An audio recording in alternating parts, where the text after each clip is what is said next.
My people go to war. We bringing out that fire. People we adore. The preachers be some lies. We reading in the script. They reading in the script. You reading in the script.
In the Scripts, Reloading.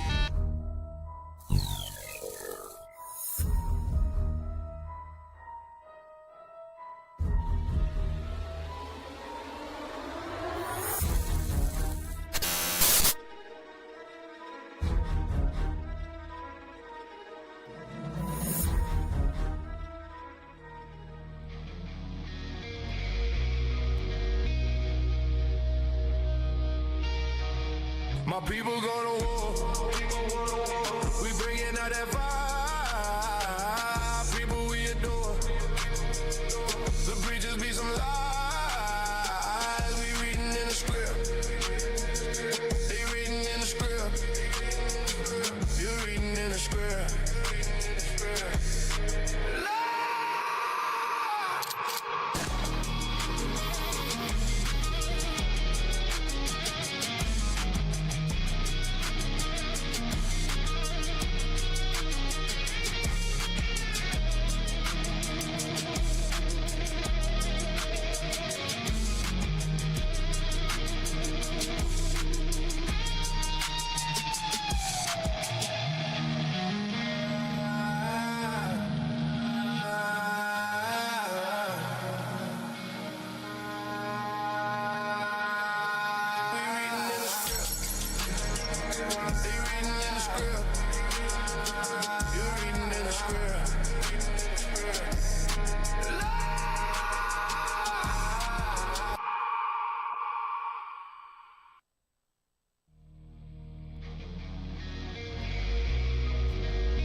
My people go to war. We bringing out that fire. People we adore. The preachers be some lies. We reading in the script. They reading in the script.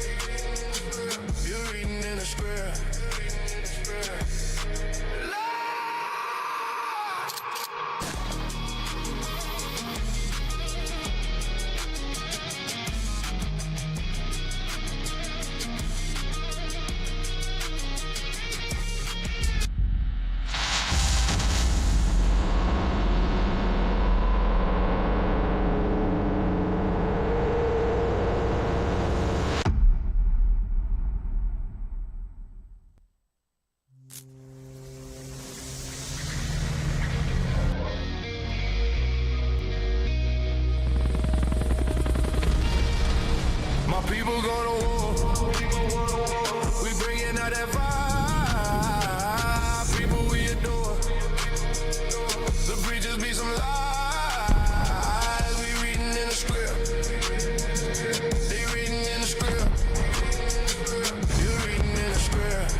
Shalom.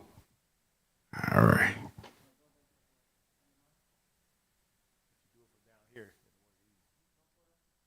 Shalom, shalom, shalom. Israel. Testing, testing, testing. 1, 2. Let's get it in the headphones. Brothers, we don't have nothing in the headphones. The headphones are off now. All right, all right. All praises to the Father. All praises. All right, hey, shalom, shalom, shalom. Israel Most High in Christ bless. I'm Officer Yaqub of IUIC Dallas, and you are tuned in the Scripts. Reloaded. That's right, that's right. That was dry as hell. That was dry as hell. Mic check. Yeah, Mic that was check, dry as hell. mic I was just check, saying. mic That was check, dry as hell. mic check. Mic check. All right, let's try it again, man. You're tuned in the Scripts. Reloaded. All right, yeah, dry as hell. That's still dry as hell. That's all right. That's all right. We moving forward. Nah, we moving forward. It's BT. All right. So we got a show for y'all tonight. The title of tonight's show is before anything, I'm Officer Yaqub, and to my right. Officer Manuel. To my right. Officer Ozar. To my right. Officer Lavi. And to my right. Officer Kashaw. The professor. When y'all see him, call him professor, man. Oh, come on. All right, so tonight's show, we're going to deal with rolling off of the back of last week's show where we showed about the what was it, the World Cup in Argentina. You know, we touched a few things with that, but it wasn't about the World Cup. It was about the history of Argentina and why you don't see black players, but you saw them on all of the other teams. I mean, they were the majority of the other teams. So today's show is about the Afro-Argentines and Mexicans then and now. Yes, black Argentinians and black Mexicans do exist. All right, but before we do anything, let's play the movie.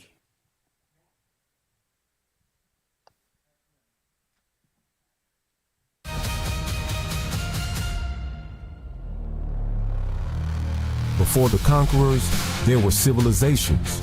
The mighty Aztec Empire rose to dominate central Mexico, while the fearless Mapuche defended their homeland against every enemy that came their way. Then, the world changed forever. Spanish conquistadors arrived with steel, horses, and disease, bringing conquest, destruction, and colonization. Great cities fell. Ancient cultures were suppressed. Entire nations were forever changed. But history is never truly buried. Centuries later, many indigenous communities face ongoing struggles over cultural identity, recognition, and ancestral lands. This is the story of greatness, conquest, resistance, and legacy.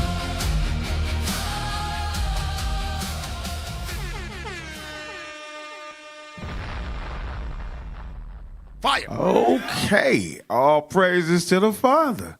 So as y'all see, that's what we're going to go into. We're going to deal with history. Because y'all know in the scripts, I mean, we talk about, you know, what's going on currently, but we like to go into history and we like to dig in and, you know, dive into stuff that other people might not discuss. Right. And it's all going to come straight from the scriptures. So all praises. Hey, the dude with the afro kind of, I don't know who he looked like, bro. He looked like, he looked like, what's the light-skinned dude with the green eyes? They used to play on that one TV show. He was like a doctor. One You TV talking show. about, is it, you know, the show? actor? Yeah, he's an actor. Is it Michael? Yeah, it's Michael something. What show Usually y'all it's talking something about? like that. Yeah, he had the light eyes, man. He had the light eyes. He looked like him, boy. That's crazy. This brother with that red tie, like Nick Cannon. Like Michael. Was it Michael Ealy? Yeah, Okay. Yeah. Man. All right, so we're going to jump straight into it, man. Let's go to number one. Let's go into... let's go into number one. So, again, the title of the show is Afro-Argentines and Mexicans, right? Then and now, because there is a belief that there are no blacks that are indigenous to Argentina. But we're going to prove to y'all that it is. We're going to dive into it. Let's let that play. There are no black people in Argentina. That is a lie. Afro-Argentinians have been fighting for visibility for centuries. All the while, their country insists that it's only white and European. And yet, black history is deeply embedded in Argentina. The tango, African roots. If it wasn't for this, tango would have never been invented. The famous Argentinian asado. Similar to soul food, it was created by black women who had to make the best of the scraps given to them. In fact, in the early 1800s, black people made up 30% of Buenos Aires' population. So, how did Argentina convince the world that there are no black people or history here? Well, part of the story is violence that targeted black communities, wars, disease, and forced labor. Then the government had the audacity to say we disappeared. The other half is a result of one of Latin America's most successful racial erasure campaigns, Blancamiento, the whitening. From 1880 to 1930, Argentina literally engineered whiteness. The Constitution blocked African and Asian immigration while paying Europeans to come. And to be honest, Argentina was pretty successful in its whitening of society. Because how many of y'all are surprised to see this many Afro-Argentines in this video? And that's the thing. People look at Afro-Argentines and assume they're from everywhere, but here. So what does it actually mean to be black in Argentina today? Un hombre negro, una gran responsabilidad, ¿sí? Para luchar por los derechos, por los derechos de nuestras naciones y dejar el camino lo más abierto posible para acabar con el racismo. Hey, that's crazy. Buddy looked like my Uncle Junebug, bro. That's crazy. But as you can see, though, so there's a discussion that black Argentinians don't exist.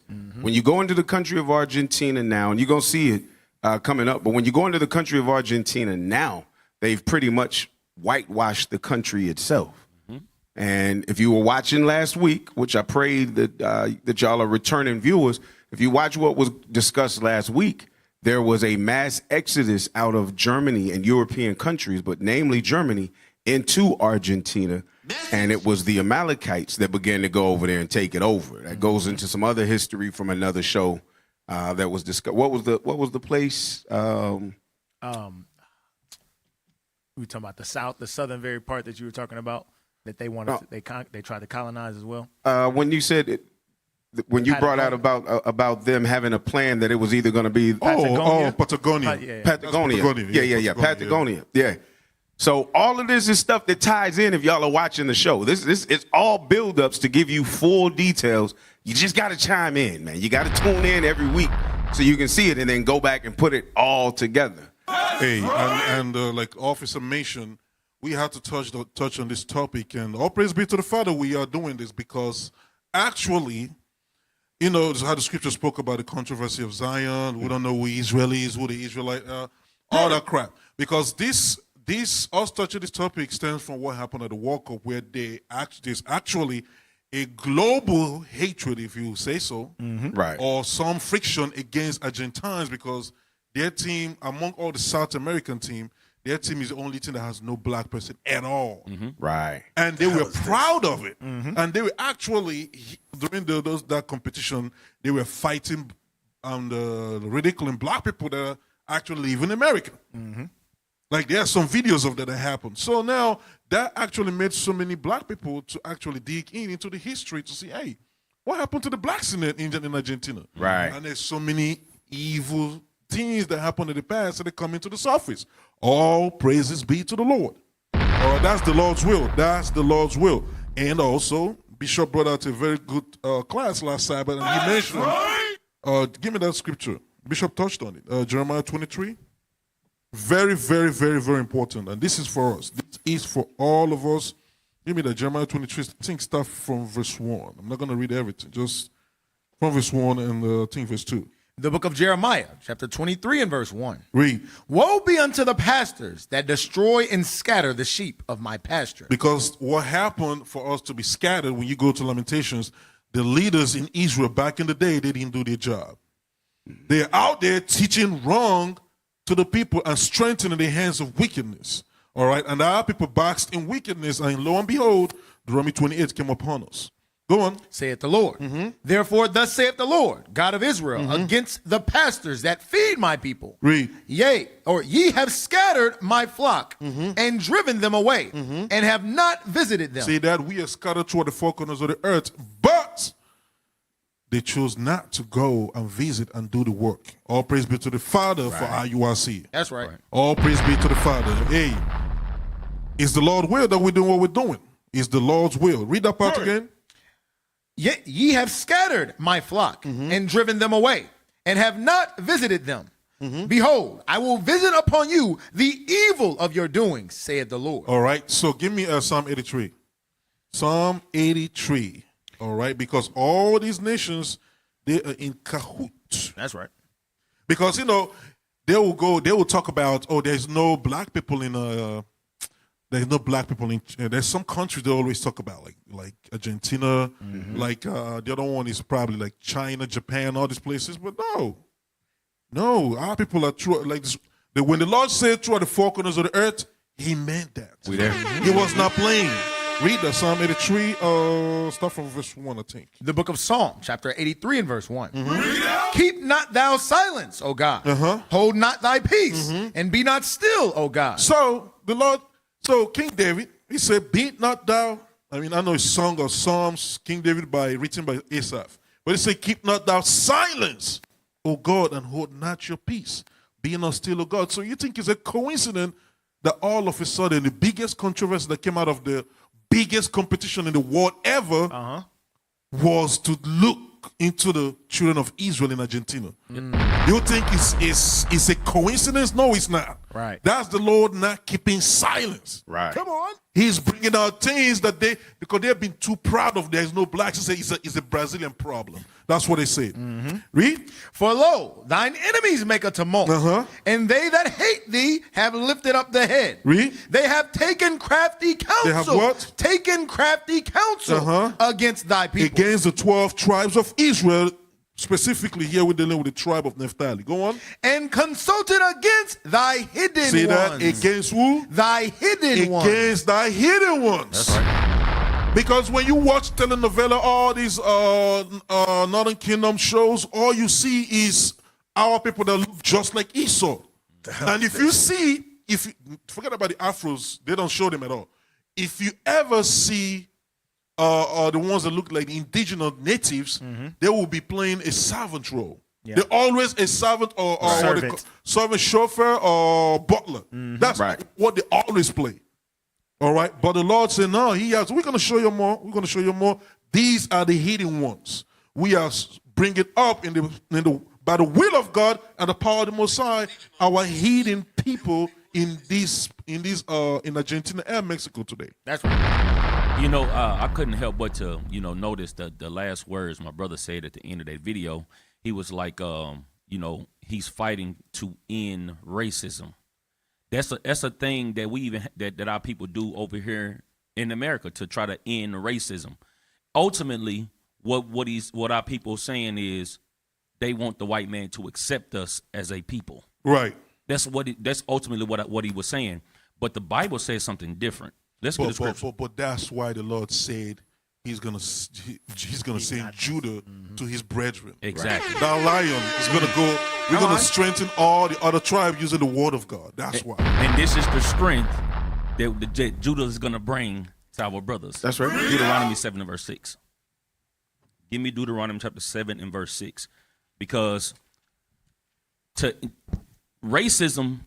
Just a basic understanding of what racism is to basically, how can I say it? Prefer your race above another. That's what racism is. Let's see what the Bible says. Come on. The book of Deuteronomy, chapter 7 and verse 6. For thou art an holy people. This is talking about the children of Israel. That's who you so-called Argentinas are. You are the Israelites according to the Bible. Come on. Unto the Lord thy God. The Lord thy God hath chosen thee to be a special people. What are they? A special people unto himself. Read. Above. No, equal. Above. All people. You see that? The Lord said that the Israelites are above all people on the face of the earth. And that's who you all are out there. Y'all so-called Afro-Argentinas, you indigenous Argentinas. You are the Israelites according to the Bible. And we shouldn't be trying to get the white man to accept us as a race. God said we are above all people. So we should conduct ourselves as such. Right. And see ourselves as such. That's right. But we so beat down as a people that all we look for is deliverance. We don't even think rulership. To hell with equality, man. Right. If we were really thinking, if we were in our right minds at all, nobody would be fighting for equality. And that's the reason that we got to go and preach to the earth that we was never built to be equal. We were never meant to be equal. Right. These other nations, they don't fight to be equal. No, hell no. They fighting to rule. Right. That's why they enslave a people. They kill a people. They take their heritage and so forth. Yep. All right, let's go to the next one. So now let's read some history about the indigenous peoples in Argentina. Let's go to the next one. Indigenous people in Argentina, native Argentines, also known as indigenous Argentines, are Argentines who have predominant or total ancestry from one of the 39 groups of indigenous peoples officially recognized by the national government. Now think about that. 39 different groups of the indigenous people that was there. Why? Because Joseph was huge. The Northern Kingdom was huge. What do they talk about in America? 500 nations? Right. Yeah. Gad had reproduced so much. It was so many of them. They said, oh, it's 500 different ones. And this says 39 officially recognized. So that means there's more. Right. But the government just like, nah, we only count these right here. Right. Yeah. Right. Go ahead. As of the 2022 census, some 1,306,730 Argentines, 2.83% of the country's population, self-identify as indigenous or first-generation descendants of indigenous peoples. They lying. Right. Hey, that's the same thing they say here. They always want us to be the minority.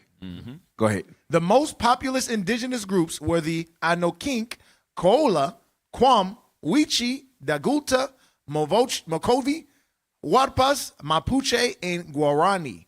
Many Argentines also identify as having at least one indigenous ancestor. A genetic study conducted by the University of Buenos Aires in 2011 showed that more than 56% of the 320 Argentines sampled were shown to have at least one indigenous ancestor in one parental lineage, and around 11% had indigenous ancestors in both parental lineages. So that's crazy, right? Because they saying that out of just the few that were counted, 11% of them, but then they saying that they only make up 2.83% of the population. We're going to find out. Yeah. We're going to find out. Go ahead. The Jujuy province in the Argentine Northwest is home to the highest percentage of indigenous people with 10.07%, followed by Salta with 9.96% and Chubut with 7.92%. History, the pre-Columbian history. The earliest known evidence of indigenous peoples in Argentina is dated 11,000 BC and was discovered in what is now known as the Piedra Musio archaeological site in Santa Cruz province. The Cueva de las Manos, also in Santa Cruz, is over 10,000 years old. Both are among the oldest evidence of indigenous culture in the Americas and have, with several similarly ancient sites on other parts of the southern hemisphere, challenged the Clovis first hypothesis of the settlement of the Americas. The assumption based on lacking evidence of the contrary that the Clovis culture was the first in the Western Hemisphere. Some indigenous groups from present-day Bolivia were resettled as Mitmas in Argentina by the Inca Empire in the late 15th century. This was case of some Chuyes from Cochabamba and Churimatas from Tarija, who ended up in Salta. Part of the Moyos from Tarija were resettled in Jujuy. Sheesh. Some hard names, y'all. Yeah, right. Indigenous people after European invasion. By the year 1500, many different indigenous communities lived in what is now modern Argentina. They were not a unified group, but many independent ones with distinct languages, societies, and relations with each other. Just read the lower part. What he said, the Spanish people look down on the indigenous population. Yes, sir. The Spanish people look down on the indigenous population, considering them inferior to themselves. No, they're not. Go on. For this reason, they kept very little historical information about them. Hence, the reason why they think not everybody believe that they are all gone. Hidden ones. Yeah, they were all blancamented, if that's a word. Blancamented. Read the next part. In the 19th century? In the 19th century, major population movements altered the original. They don't tell you what the movement is. That's Amalek invasion and the Nazi invasion, which we're going to talk on later on. Read that part again. In the 19th century, major population movements altered the original Patagonian demographic. Yeah, they altered it because they went in there to wipe them out. All right? And mix up with them. Go on. Between 1820 and 1850, the original Anokink people were conquered and expelled from their territories by invading Mapuche. All right, let's go to the next one. The main thing over here that's that stood out here is about them being taken out of history, as if they don't exist anymore. We're gonna see later on. Next, just move on. Thinks that it's not racist because Argentina. Can we go back to the beginning? Can we go back to the beginning real quick so we can catch the first few words? Argentina thinks that it's not racist because Argentina thinks that there's no black people. In Argentina, blacks do not exist. That's a Brazilian problem. That was Carlos Menem, then president of Argentina in 1996. Take you back. Go back a little bit. Play. Pause it when they show that guy. In Argentina, blacks do not exist. That's a Brazilian problem. That was Look at this dude right here. Yeah. Does that look like an Argentine? He don't look indigenous to me. He surely is not from one of those 39 groups. Hey, he said, what's the name again? Carlos Menem. Carlos Menem. Yeah, then president of Argentina in 1996. All right. So Menem, that name has nothing to do with the people that lives there. Menem is a name from outside Argentina, similar to Scheinbaum. Don't he look like somebody who might be from the movie Godfather? yeah. Sure. You don't mind Italians. That's a white guy if I ever saw. Man, Lord have mercy. Yeah. But this is how they cover the faces of this is part of how they cover the face of the judges, Black and mentor. It's not just enough for them to try to wipe them out racially to the DNA level, but historically they want to take them out. So he want to talk it down like, oh, yeah, they all gone. It's all Brazilian problem now. Lord have mercy. Play on. Carlos Menem, then president of Argentina in 1996. It is said that it's the whitest country in South America, that it's the Paris of America, of Latin America. Argentina is not white. If not, I wouldn't be here. But Menem didn't invent this myth. He was repeating a narrative built over a century of deliberate racial erasure, because history tells a different story. As early as 1588, enslaved Africans arrived in what is now known as Argentina. Between the 16th and 19th centuries, more than 200,000 enslaved Africans were brought to the region. A 1778 census found that approximately one-third of the country's population consisted of people with African descent. In 2022, less than 1% identified as Afro-descendant. So where did they go? Some historians point to disproportionate black conscription in Argentina's wars and a devastating 1871 yellow fever epidemic, though others argue these were secondary to the deliberate policy of erasure by the state. In the late 1800s, Argentina's leaders decided the country's future was European. They called the policy blanqueamiento, whitening, and actively promoted intermarriage and mass immigration to dilute the non-white population. We don't think that one drop of blood makes us black. We think that one Pause it. Why is this guy saying us? Right. Why he said before? They said this country is only white. If it's only white, why am I something he said before? But what's that telling you? Mm-hmm. What's that telling you? He's saying about himself. He knows he's not white. Number one. Right. So he's one of the indigenous. Yeah. He knows. Yeah. He knows history about where he come from. Yep. All right, let it play. Blood makes us white.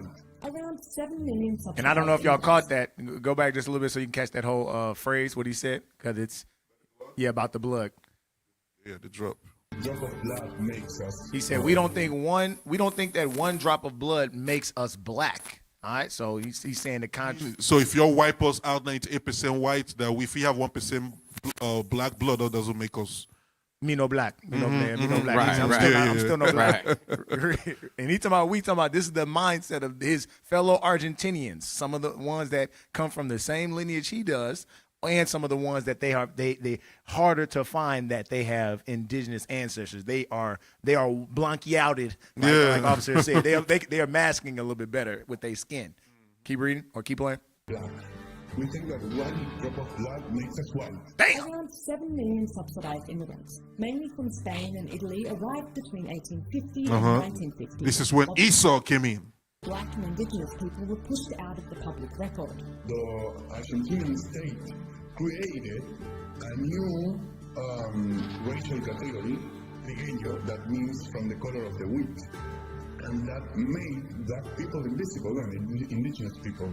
Erasure on paper was met with violence on the ground. Between 1878 and 1885, at least 14,000 indigenous people were killed in the so-called conquest of the desert in Patagonia. Whoa, go back again. Where did it happen? He said between, don't move. Okay, play. Violence on the ground. Just pay attention. Between 1878 and 1885, at least 14,000 indigenous people were killed in the so-called conquest of the desert in Patagonia. You say conquest of the desert in Patagonia. That same Patagonia, what's his name? Herzl. The Amalek was speaking about in the early 1900s before Second World War. What's his name? Herzl. Somebody find me the name of that. I forgot what his name is. But he was the one that was talking about Patagonia at first. Patagonia and Palestinian. To move. Theodore Herzl. Yeah. Theodore Herzl. Yeah, Theodore Herzl. That's him. To move Jewish people to Patagonia and Palestine. Palestine was first choice. If it didn't work, then Patagonia would be the second choice. But before even the Second World War started, with the Havana agreement between the Nazis and the Zionists, many of the so-called Jewish people of today, they came into Patagonia. They came into Patagonia around between 1933 to 1939. And why is it that the same Patagonia in January of this year was where those backpack Zionists went to set off that fire? Right.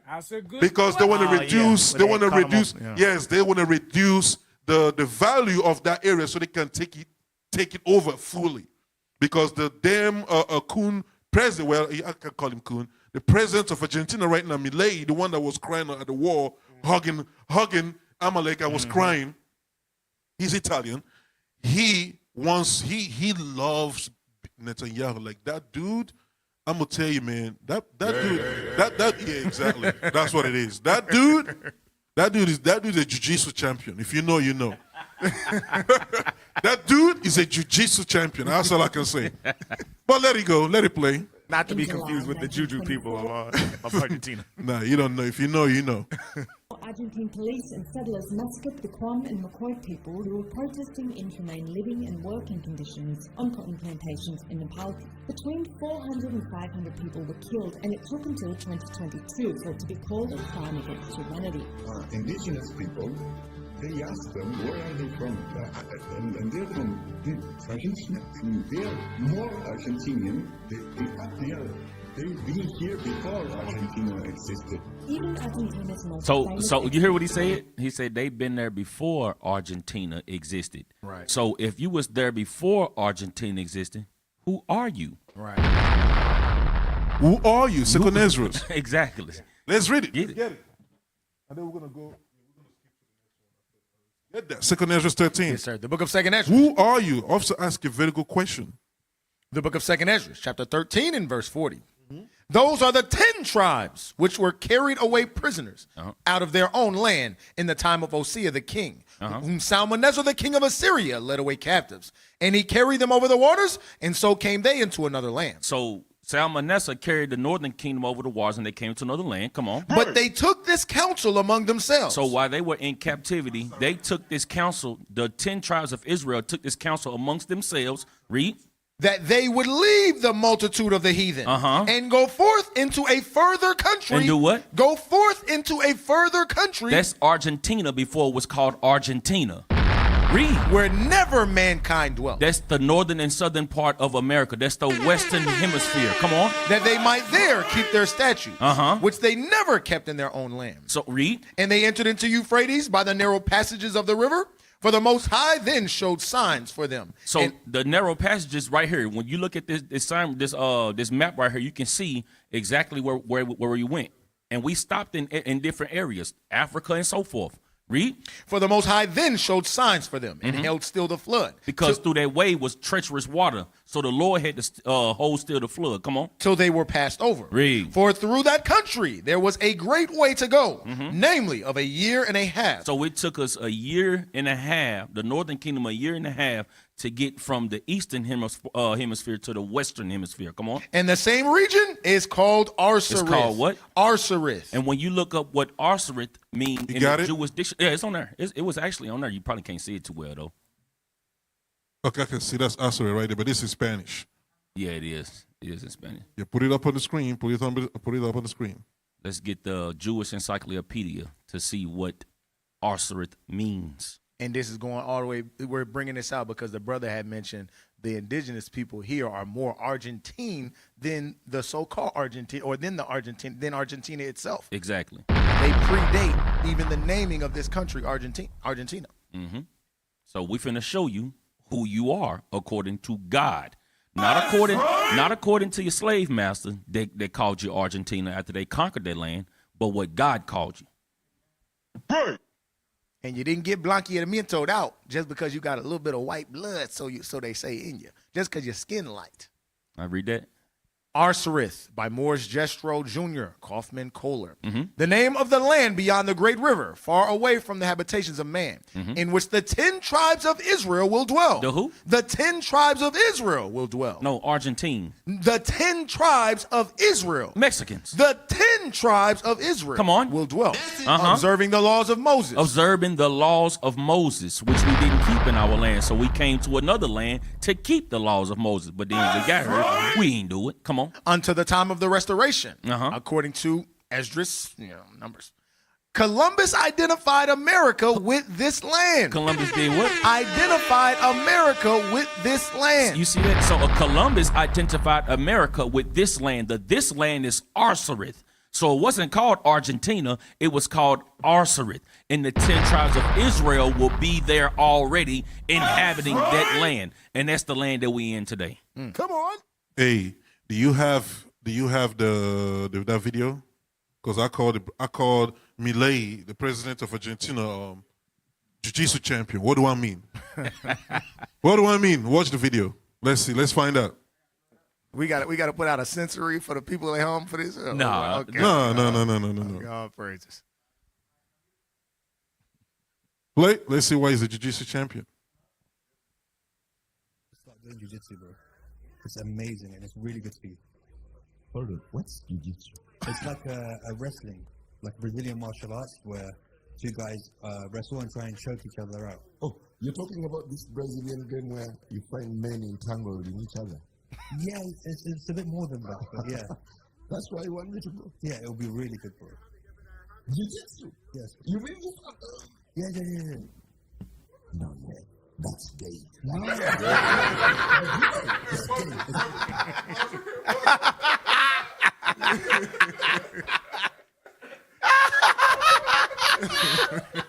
Yo. They said, nah, man, that's gay. This is where you want me to go? Look at his face. It's gay. Niggas will say stupid shit like, I ain't oppressed. You know what that said? He said I was. They knew they were slaves. The other one. You got another window open. There we go.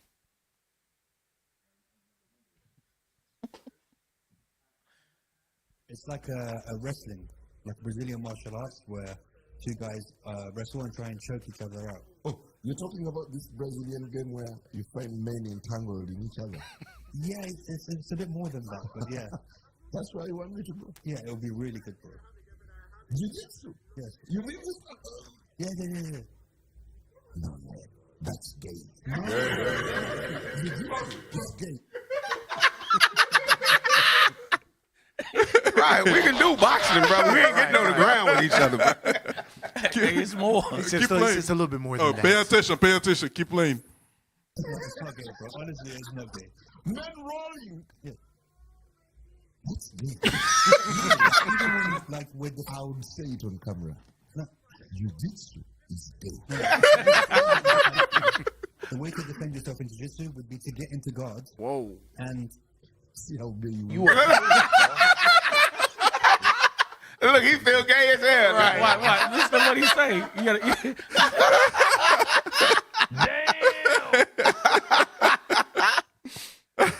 gotta, yeah. So that's why we say that Gentile president is a jiu-jitsu champion. Damn. Gay. and we'll say it on camera. Jiu-jitsu is gay. Wow. All right, what's the next one? What we got up next? Yeah, definitely not that. Hey, that picture I posted at the bottom. Put it up. Yeah, pull it up. Let's see what Argentina mean. Because one thing you're gonna understand with Esau, the white man, is every land they conquered, they put a name, and that name is for a purpose and a reason. Right. It's for a huge reason. So when you see names like you see Brazil, what was it going into? We say names like Argentina. What's that going into? Right. When you see the name Ivory Coast, why called Ivory Coast? Ghana. Costa Rica. Yeah, Costa Rica. Why? There's always a reason behind names. Because of their stealing. That's how they mark areas where they steal and what they need to steal. Yes. So they don't forget generations to come. Yes. When they put his name, it's not just for them at that time, it's for their children and their children. So when they're stealing, they know where to go to steal and what to steal over there. Right. Read that. The name Argentina comes from the Latin word argentum. Argentum. Which means silver. So what are they stealing from there? Silver. They're sitting on a silver. Hey, what's the scripture? I think Genesis 49 about Naphtali. Find that. But keep reading while you find that. It traces back to the early 16th century European explorations, legends of a mountain of silver, and the naming of the Rio de la Plata, River of Silver. So Argentina is known as what? Rio de la Plata, River of Silver. River of Silver. Roots of the name, Latin origin, derived from argentum, silver, via the Italian, Spanish adjectival. So we're talking about navigators. The oppressors. Yes. They were the ones that came up with the name. Go on. Form meaning silvery or made of silver. Wow. Hey, read Psalms 49:11. The book of read that. The book of Psalms, chapter 49 and verse 11. Their inward thought is that their houses shall continue forever. This is going into Edom. This is going into them coming over, conquering, and how they would move. Their inward thought in their minds is that their houses will continue forever. They don't ever think they're going to be taken down. Go ahead. And their dwelling places. The places that they would live. To all generations. Meaning they would never be taken over. Generation after generation after generation would continue to own and control these lands and the people and everything in them. Go ahead. They call their lands after their own names. They called their lands after their own names. And that's what officers going into. They called it a land of silver. When you go into Jamaica, land of wood and water. When you go into Puerto Rico, a port of riches. All of these are names that they gave them so that they could identify Cote d'Ivoire or the Ivory Coast, so they knew where cold was. Ivory, Ghana, the Gold Coast is what it used to be called when you look on old maps. Why? Because they found plenty of gold in those areas. All of those things were named after them, so as a memorial as to where they could go back to find what they wanted. Hey, give me Deuteronomy 33:23. That's what I was looking for. Deuteronomy 33:23.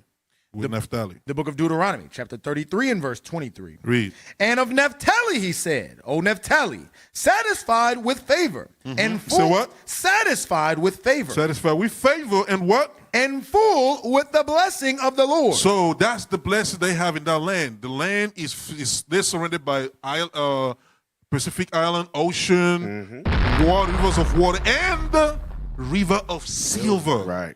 As a natural resource. Go on. Possess thou the west and the south. That's why when you look at the map, that's why they are at the western and the southern part. That's the Pacific area. Yes. All right. Them and their brother on the other side, known as the Melanesians. Okay.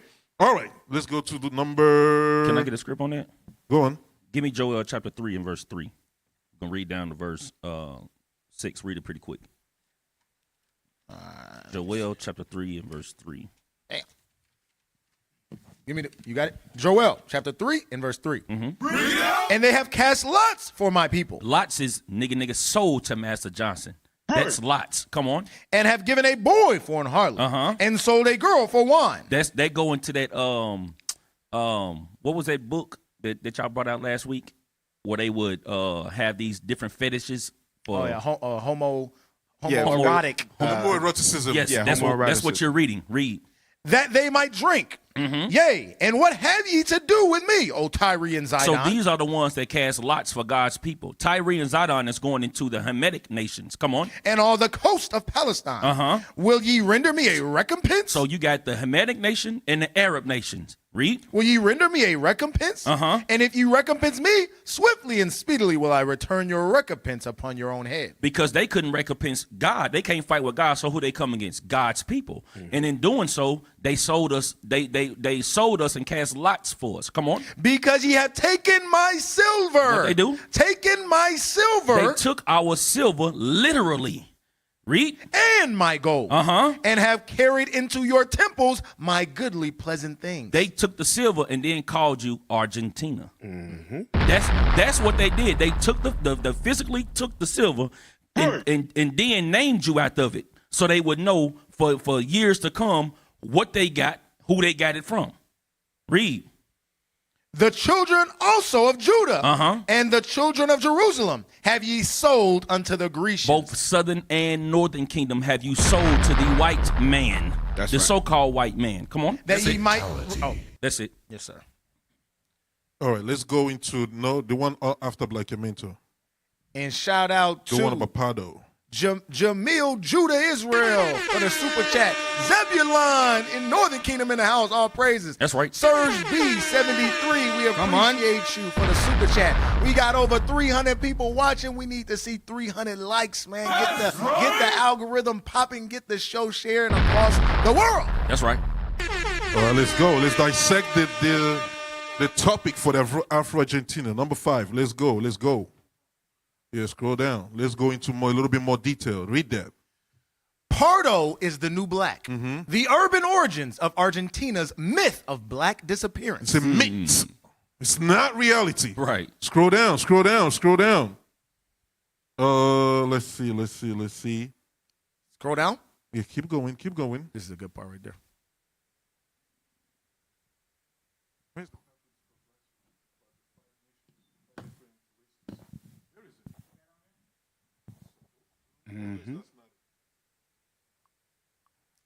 If it's not it, no, that's not it here. I'm gonna find it. But read Officer Kasha. Go into what you want to go into. Let me find it. I thought that was the same one from last week. You're supposed to. Scroll up. Go, look what y'all doing. Scroll down. Scroll down. Scroll down. Scroll down. Scroll down a little bit more. Right, there you go. Right there. All right. So just want to make a note of the brother. Scroll down a little bit more. You see this image right here. Going over to what we were talking about, the disappear. They saying it's a myth of disappearing. It is not a myth of disappearing. Look, if you can scroll, if we can zoom into the very bottom, look at the very bottom right here of that picture. Can we blow that up just a little bit? It says Bernardo Rivadavia, Argentina's first president, 1826 to 27. He was nicknamed Dr. Chocolate, painting by Mirta Toledo, 2013. Wow. So when you look online, Esau does a hell of a job at lying. They want you to believe Google, ChatGPT. They said they called this brother Dr. Chocolate because of his political charisma, because he was, because he had so much pizzazz. I'm trying to say, eating my words. Esau don't do that. They mock us. We've been seeing what's been going on with the brothers that's been unjustly put in prison, killed. They use anything to mock us, but especially out the color of our skin. Right. This brother's an Israelite right here. This is literally an indigenous Argentinian. He is what the president is supposed to look like of Argentina. Right. But we saw the president earlier. He looked like officer said, a damn mafia man. Yeah. Damn Italian. This is what our people look like. The same stuff happened when we talk about King James. Same stuff. They like to whitewash. All right, scroll up a little bit. This is, go up a little bit. It's in this particular article, actually. Okay. We just missed it. All right. That's it right there. Stop. Overtime. Yeah, we're just going to rush it. Oh, yep. Over time, the answer became apparent. Anyone who was not white, other countries had mestizos, Indian and white mixture descendants, or mulattoes, black and white. But So we say Indian and white, black and white, because when you talk about the indigenous people of this land or any what they call Americans today, is either you were what they call natives, like look like Native Americans, or blacks. Right. All right, that's how they were. The Israelite that came over here were those two main colors. Go on. But Argentina had grouped African and Indian. See that's the two groups. African, they're going into black people. We read in the Bible, these are Israelites.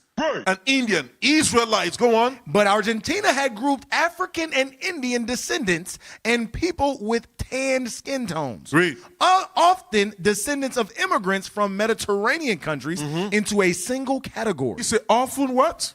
Often immigrants from Mediterranean countries. What? Mediterranean. What's in your mind, officer?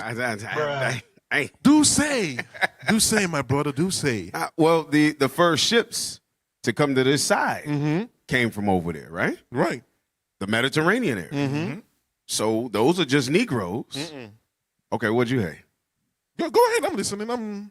Well, that's what I'm thinking. When it says that descendants of immigrants from Mediterranean countries. Talking about, North Africa, Portugal, Spain, from those areas. And also western part of what they call land of Israel today. Yes. All right. Absolutely. Yes, sir. Okay, keep playing. Into a single category. All right.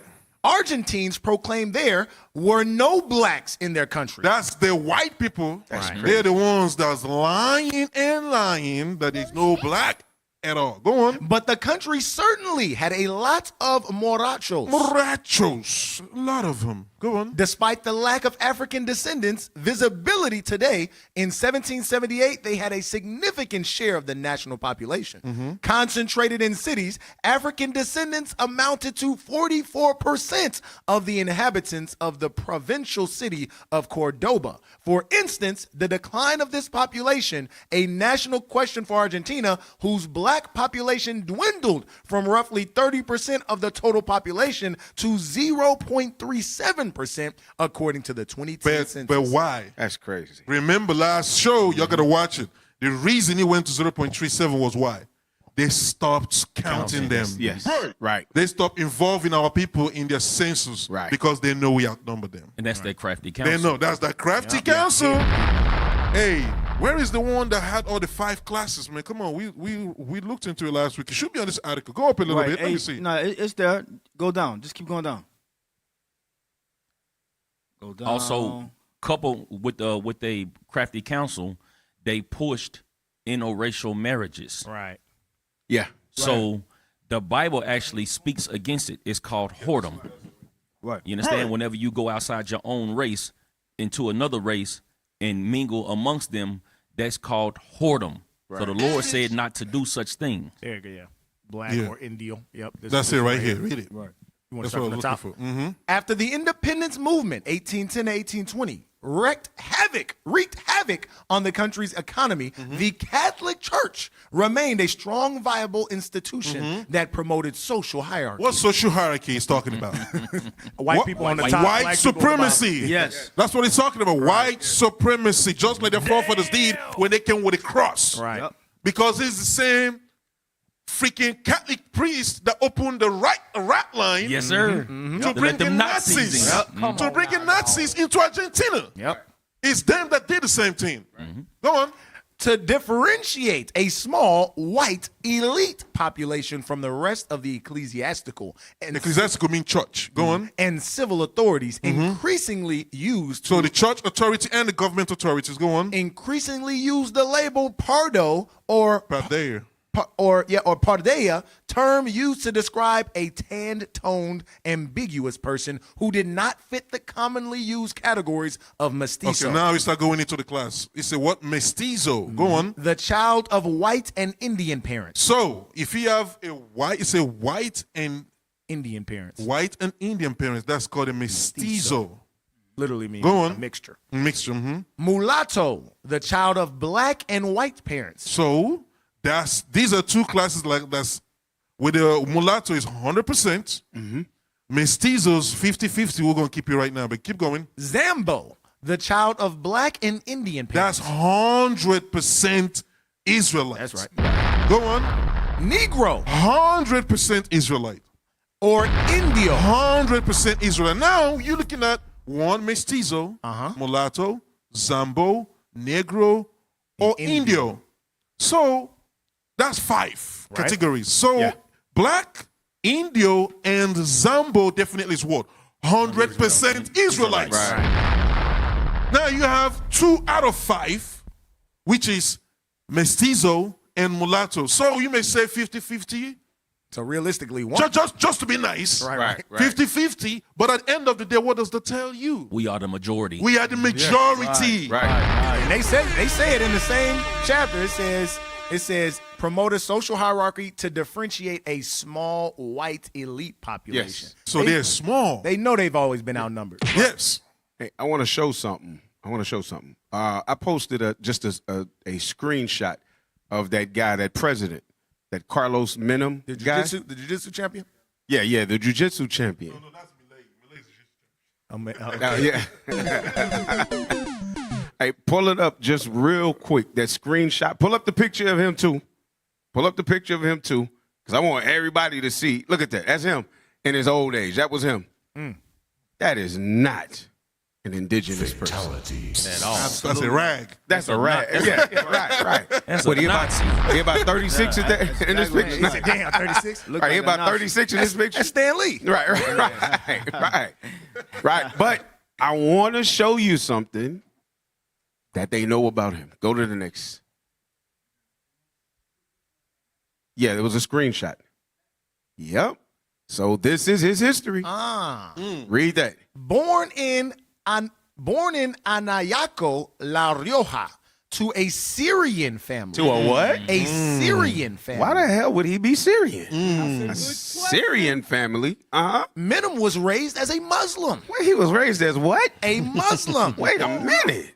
Hold up. He was raised as a Muslim. Go ahead. But later converted to Roman Catholicism. Why? To pursue a political career. So you have to join Esau's movement in order to be a part of the riches and the fatness of the earth that they receive. That's the ecclesiastical power. Yes, that's the ecclesiastical power that we Roman were just. Catholic, Yep, that's why I brought that out, because that church is not about God. Right. It's about politics and ruling the world.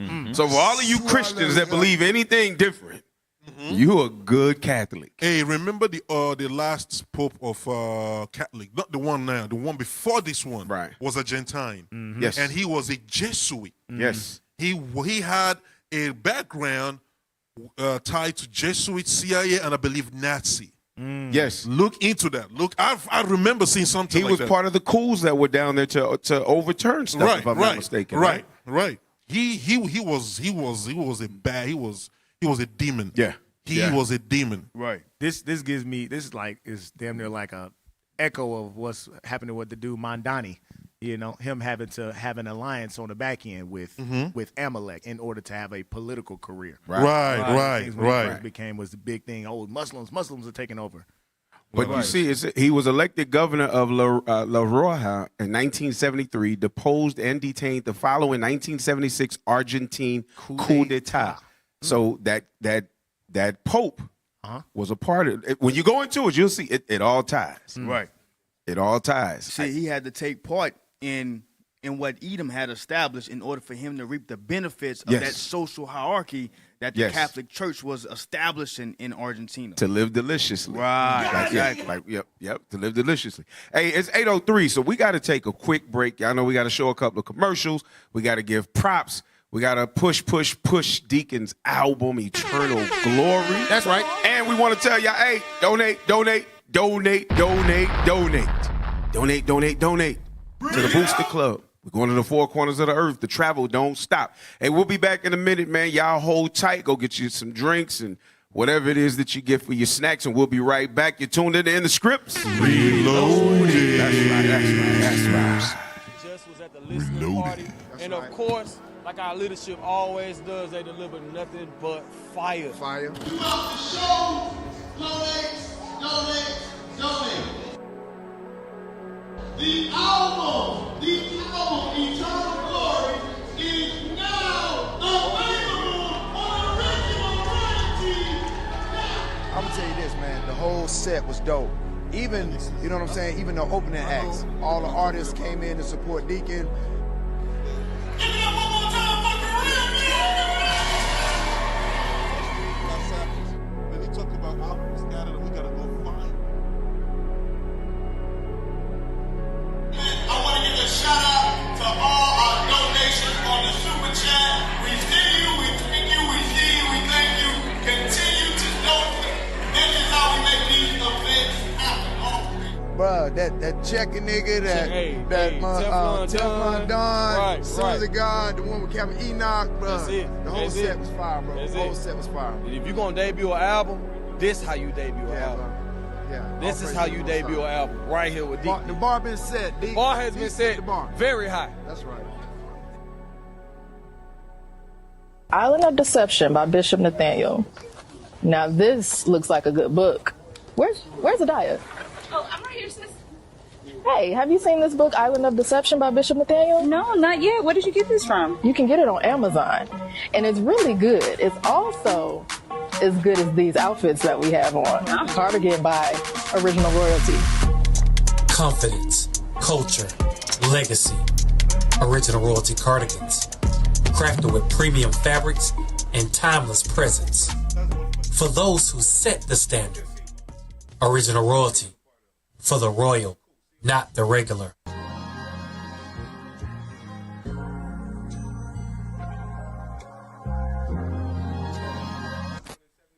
The makers watch. Watching. The makers watch. Watching. The makers watch.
wasn't nothing gonna change me, no. Getting close to you was the only solution. I'm studying every day, I wanna get close to you. You show me how I'm supposed to study all your work.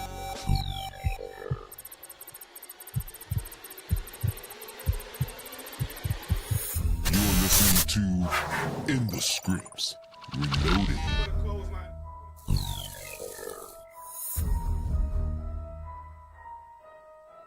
We're back. Hey, y'all back tuned in with us, man. We appreciate y'all coming back. Y'all are tuned in the Scripts. Reloaded. That's right. We're going to continue on this assault against history, man, against false history. Right. Because that's what we're doing. It's an assault against false history. We're supposed to tear down every imagination against the knowledge of Christ. So we're going to bring it out. Let's go to the next one. Hey, I'm gonna send you something, but go to Ratline. I believe it's number 8. And listen, family, we got 374 people watching online. Make sure you like the video, like the stream, and share it as well. We trying to break over 500.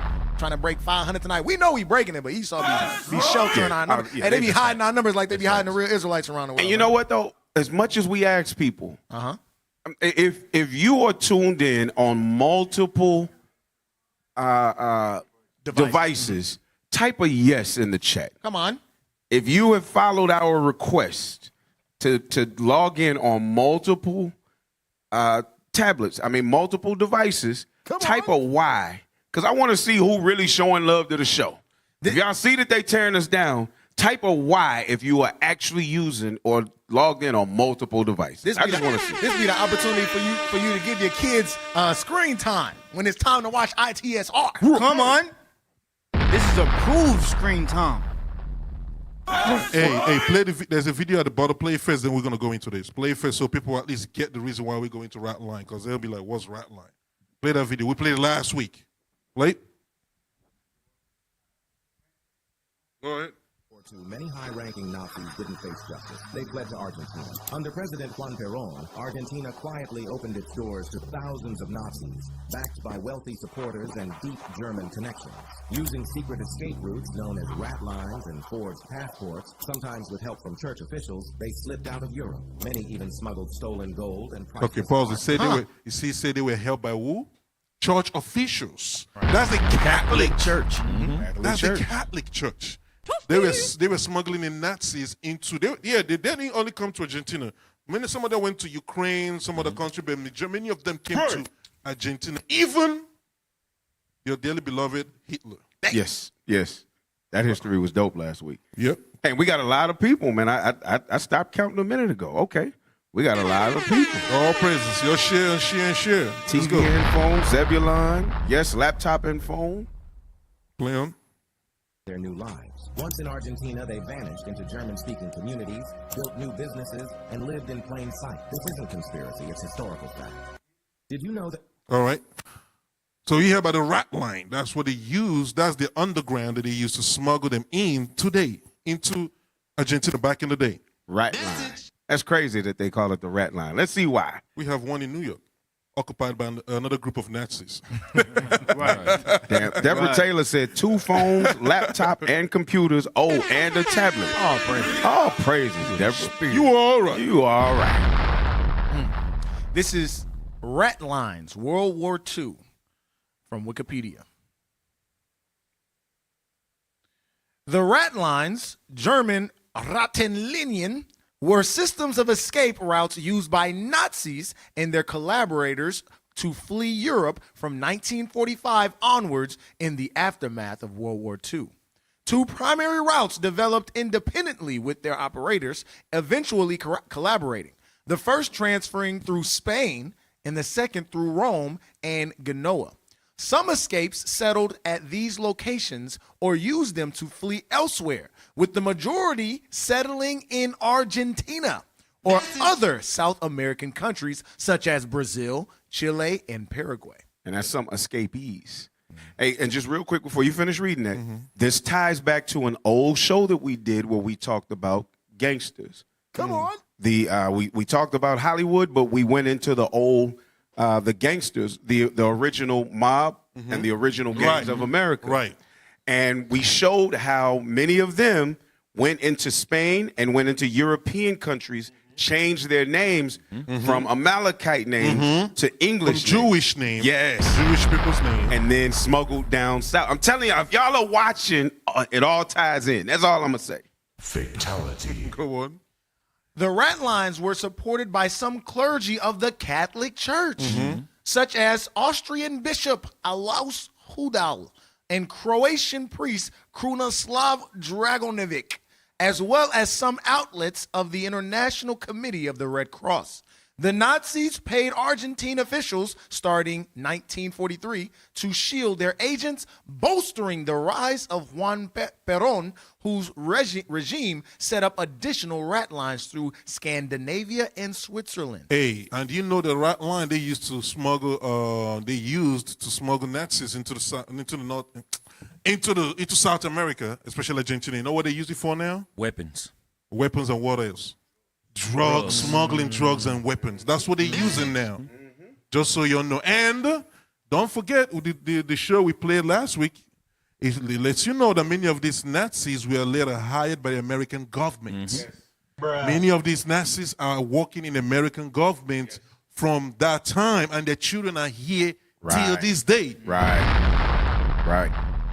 All right. Next one. You can come off of this. And shout out Jamil Judah again, man, for the super chat. Come on. All praises, Jamil. Hey, we get it, man. You give what you can, and all praises to the Father, man. Nobody asked you to give more than you can, man, but you gave more than anybody if it was out of the little that you had. All praises to the Father. That's right. Read that. This is called the Real Odessa Network, again from last show. This is the Britannica. Odessa. Scroll down a little. No, go up. Read it. Odessa. What's under it? German organization. German. Who's Germans? Nazis. All right. Scroll down. Odessa, German organization of former SS members. Clandestine escape. Organization of the SS underground, founded probably in the early 1947 in Germany. A large organizational network was set up to help former SS and Gestapo members and other high Nazi functionaries to avoid arrest, to acquire legal aid if arrested, to escape from prison, or to be smuggled out of the country. The main escape routes were 1, through Austria and Italy, then to Franco's Spain, 2, to Arab countries of the Middle East, and 3, to South America, especially Argentina and Paraguay. Then, under the right-wing regime of Juan Perón and Alfredo Stroessner, the war criminal Adolf Eichmann was apparently aided by Odessa in traveling to the Middle East and then to South America in the immediate post-war years. All right. So what you're going to be asking why we're bringing this stuff out. We're bringing this stuff out to let you know these are the people running the country.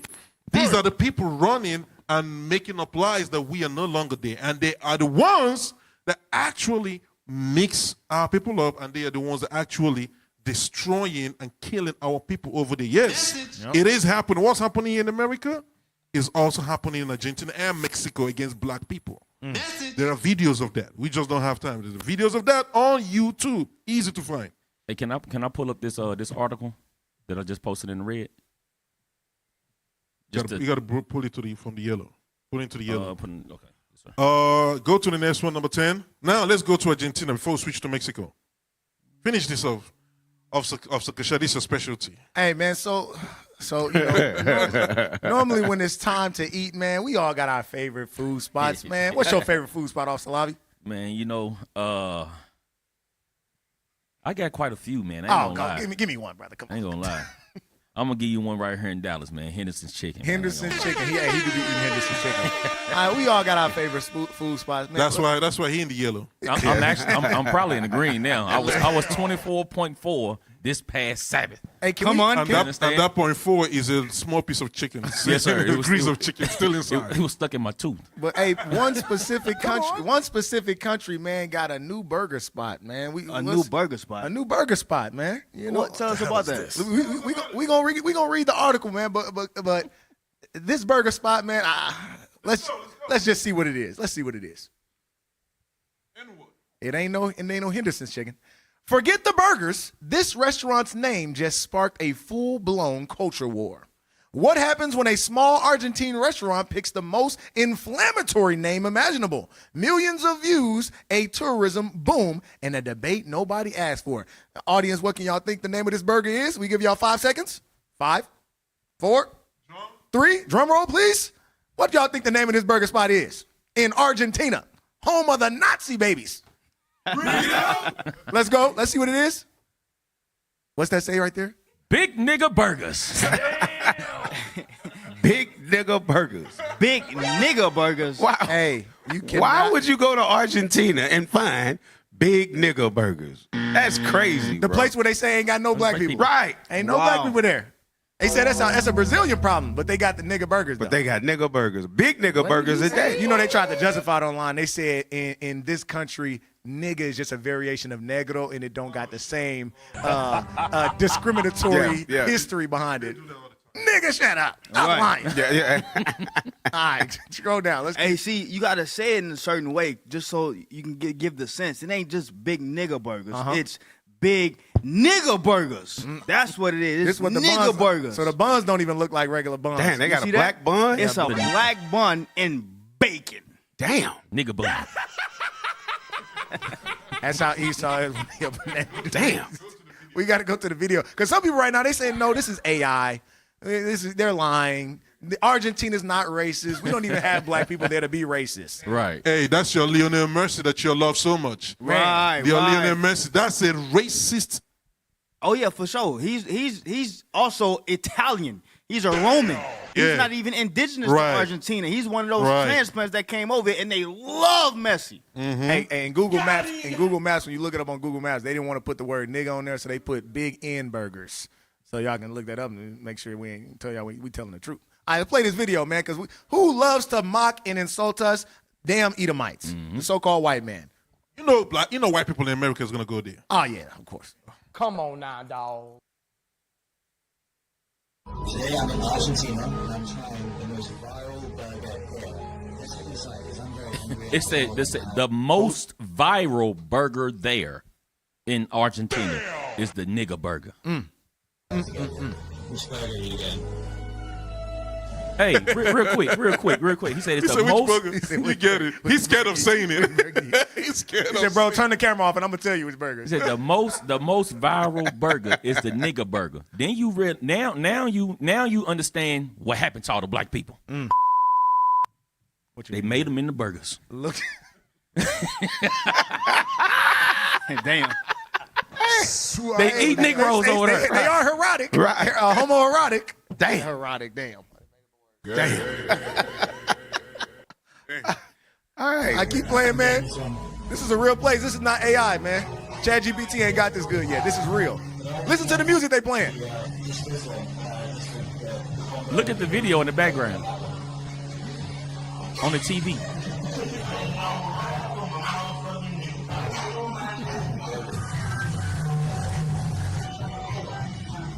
Come on, man.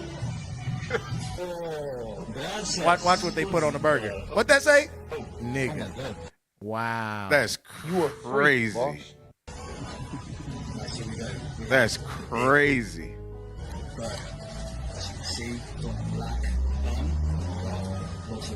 He said, hold on. He said black bun. I know that's not what you want to say. Right. That's not what you want to just say it. Yeah, just say it. Go on. Holy shit. God, I love big Nick. Hey, man. These people are obsessed with us. They man. Obsessed, bro. It's crazy. We rent free up in their mind. Right. It's crazy. For us to be supposedly the lowest and worst people on earth, right? The ones with no education, no history, no land, no nothing, they obsessed with us. gotta know it's something special about us. For those of y'all that ain't even thinking about, y'all crazy. Hey, go Right. to number 14. Goodness gracious. Now we're gonna switch gear. We're not switching gear. We'll flip it to the next page of the same racism book. No, next page. Next one. Afro Mexicans, number 14. Let it play. All right. Let's see. Play. Hold on. Okay, yeah. Go ahead.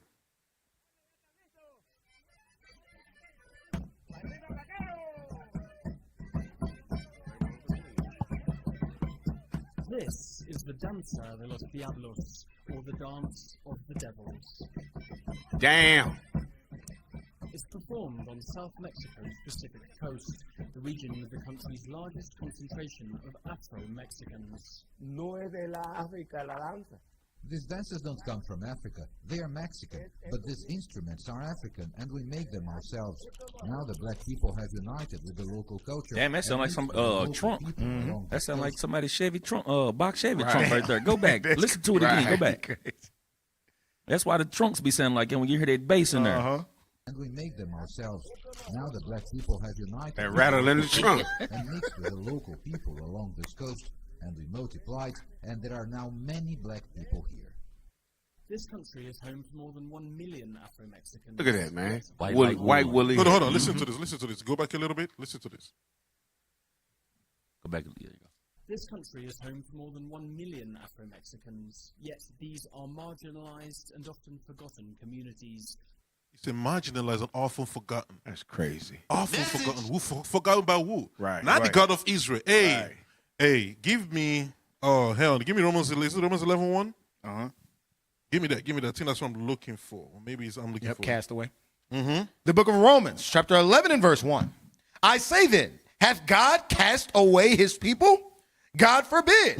For I also am an Israelite of the seed of Abraham, of the tribe of Benjamin. Because that's what they want to make you believe. God have cast them away and forgotten it. Give me Isaiah 44:21. Isaiah 44 verse 21. The book of Isaiah, chapter 44 and verse 21. That's blasphemy. That's blasphemous. Read it. Remember these, O Jacob and Israel, for thou art my servant. I have formed thee. Thou art my servant, O Israel. Read. Thou shalt not be forgotten of me. Thou shalt what? Not be forgotten of me. God said, thou shalt not be forgotten of me. All right, so don't get it twisted. The Afro-Argentinians, Afro-Mexicans, they're still there. Apart from the indigenous, the native one that look like Native Americans, we still have those two class of our people there. That's right. And these Mexicans that look like Judah today, they are all the way down. And it's so funny that they always want to put talk our people in all this country in the southern parts. Right. All the time, everywhere. And they will make you believe that they're not there anymore. Right. That's it on that? Go on. They represent around 1% of the national population. Now that's what they always say, 1%, 0.1%. Go on. 20 census is the first ever to include Afro-Mexican as an ethnic category. Look at this art. Look at this. Began hundreds of years ago. Look at the slaves in Mexico were in the places where there was mining. This town. Okay, pause it. So when you look, what you see the blacks, what they call Africans, which are Negroes, and then you see the natives. You see them there? With lighter skin. Lighter skin, yep. Go on. On the year 1800, most likely by fugitive slaves who escaped to the coastal regions where they could survive on what they found here. Forma de sobrevivir. Today, that original African culture still exists in a state dominated by indigenous tradition. You know, only Africans carry stuff on their head. I was just about to say that. Take it back. Take it back. Listen to what Officer just said. Officer, say what you said again. Only Africans. Africans are the only ones you see doing that, carrying the stuff on their heads like that. The African women. Balance it out all on your head. Yeah. And you know. She twirling and everything, and that joke ain't moved. No. And you know, this is where Esau copied the concept of modeling school. Because these put the book on your head. Yes. This is where they copy that from black people, because this helps the women to have their back straight all the time. Right. Their posture is always good, so that when they get to menopause, when they start going through menopause and osteoporosis, it doesn't really affect them as they affect a hunch Edomite. Right. But come on. States dominated by indigenous tradition. Yet this stretch of coastline. Look at him. Look at white Jesus. Look at white Jesus talking. Right. This is who they say was in Egypt, right? Yeah. Go on. Stick up. Is an impoverished part of the country. There's not much tourism here, and local industry doesn't extend far beyond fishing and agriculture. Yet few black Mexicans leave to seek better opportunities, and those who do find the wider country not very welcoming. Indeed, for Rosa Hernandez, the lead councillor of Santo Domingo Armenta, the Afro-Mexican experience is isolating. We're a vast minority in this country, so that's why many people have never heard of us. They think we're from another country. They don't consider you to be Mexican simply because you're black. But we are Mexicans, and it's only fair that they recognize us, that they value us as much as anyone else. Hey, pause it. Get that Hosea chapter 7 verse 8. And he spoke about the dance of the devil. That's give me Hosea chapter 4 verse 17 first. Then Hosea 7 and 8. Yes. The book of Hosea, chapter 4 and verse 17. Because that dance of the devil, that's idolatry. And that's why the people over there, they need us. We got to make the effort to go teach our people in that southern part of Mexico. Come on. Read. Ephraim is joined to idols. Let him alone. So, should we still keep on leaving them alone at this point? No. We got to wake him up. That's right. We got to wake him up, because that's what the Lord woke us up, so that we can go reach our people that are scattered throughout the four corners of the earth, especially like at this point, Afro-Mexicans. Hosea 7?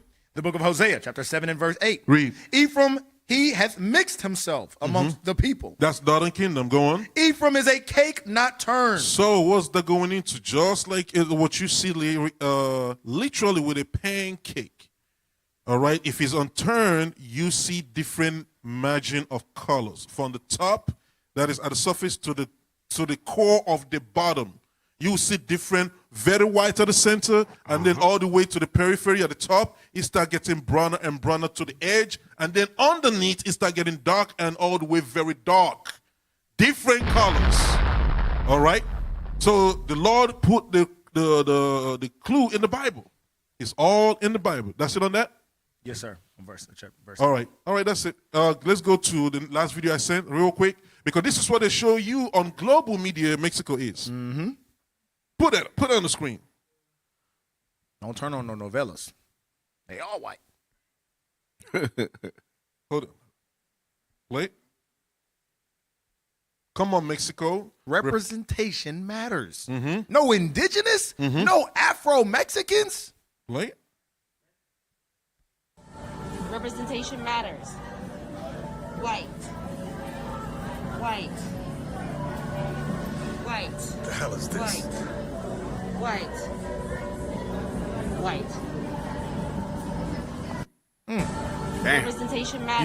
You remember it was the brother that was in Black Panther, him, and there was another brother that plays in the what's the cartel series? They be doing the El Chapo cartel series. But when they got to the version that's stationed in Mexico, both of those actors are darker skinned Issacharites, Mexicans, and they both had spoke out about the colorism that's in Hollywood and Mexico. Because they got backlash not from outside people, they got backlash from Mexicans that were saying this person's too dark to represent Mexicans. But as you can see in this video, this sister is saying, yo, Mexico, we got to do better, because we are more than just white Caucasian looking Mexicans. Right. But that blanqueamiento still around today. It's still in force today. Right. Hey, and that's really why even when you see in the Mexican households how they push for the lighter skin race. They don't even want you dealing with people of your own kind that's of a darker skin complexion, right? Because the Catholic Church, they still practice that social hierarchy. They want the race to be, they want white supremacy to be infiltrated in our households. So they don't even want their children or their grandchildren to be of a darkened complexion. Yeah, that's called colorism. Yep, that's why they use in media now and all form of movies. That's witchcraft. Read that, Deuteronomy 32:29, real quick. The book of Deuteronomy, chapter 33 and verse 29. It says, "Happy art thou, O Israel, who is like unto thee, O people saved by the Lord, the shield of thy help, and who is the sword of thy excellency. And thine enemies shall be found liars unto thee. The what? Thine enemies shall be found liars unto thee. That goes into the Italians. That goes into those Nazis. That goes into the Spaniards that are in Mexico. He said they're going to be found liars unto thee. All right. So we know that we have so many of our people. The majority of the people in that land are our people. All right. So, but they're going to tell you it's just 1%, 2%, all that crap. Right. No, that's a lie. That means now you're saying that Hosea chapter 1, sand of the sea is a lie. Right. The Lord is not a liar. Nope. We're not going to let you say that. All right. Next. Y'all got this on the screen? This is the archaeology, and this is the one we read. Yeah. Archaeology and the Book of Mormon by Milton R. Hunter. First edition. Come on. Next. Y'all got to blow that up a little bit. Is that it?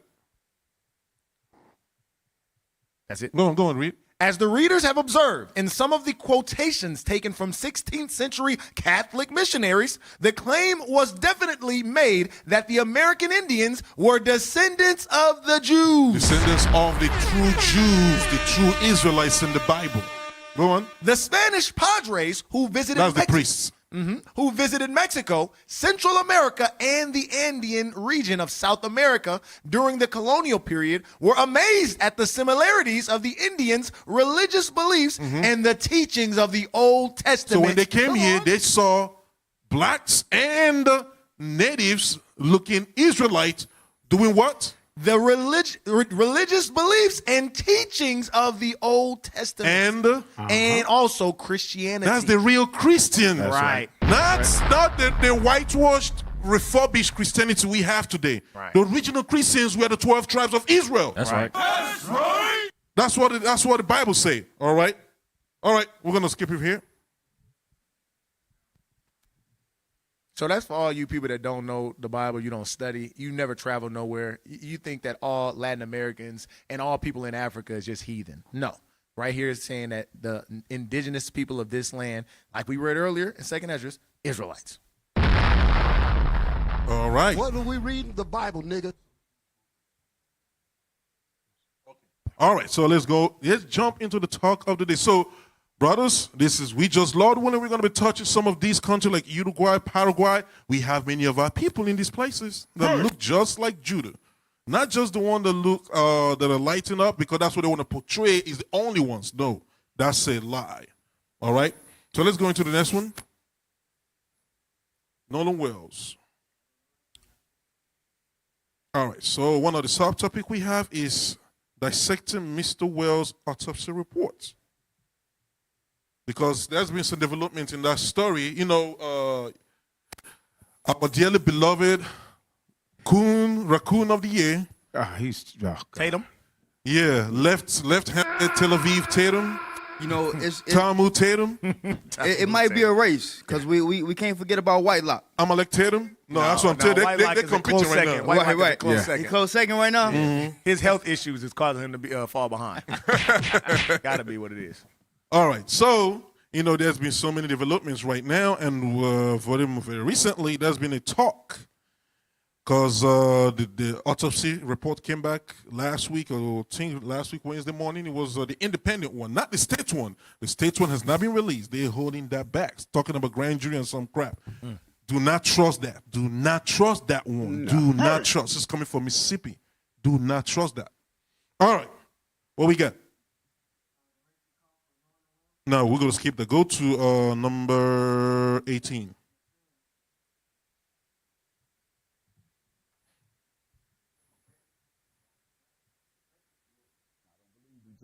I believe he was killed.